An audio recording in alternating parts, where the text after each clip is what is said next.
Hi, my name's Sarah Wilson from Coastal Coaching Sussex. Today I want to talk to you about contact with an ex-partner. So the first thing to work out is your ex-partner.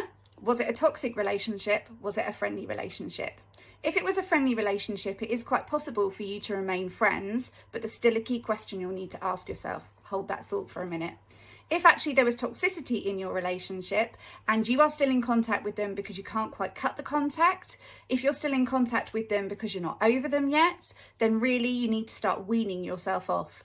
And if you are still in a situation where you could potentially ask for them to block you, then please ask them to do that so that you can be less tempted. Once you cut that tie, it's much easier to move forward. Yes, it will be painful immediately, but short-term pain, long-term gain. So once you've got that toxic person out of your life, you can start to do the healing work and you can start to move on. In terms of the friendship that you might still have with them, because actually there wasn't toxicity, there are still some key questions that you need to ask. The first one is, what part do they have in my life now?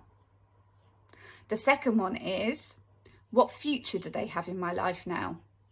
And the third one is, what happens if one of us gets together with a new partner and the new partner has an issue with the fact of us being friends? Sometimes being friends with your ex creates a lot of confusion and difficulty and can be quite difficult to manage, but that's entirely down to you, and ask yourself those 3 questions to see what the answers are.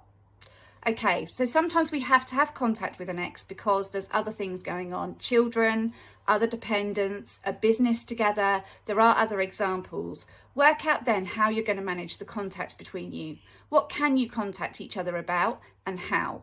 If there's a business between you, then I suggest that you restrict it just to business. If it's children, arrangements around the children.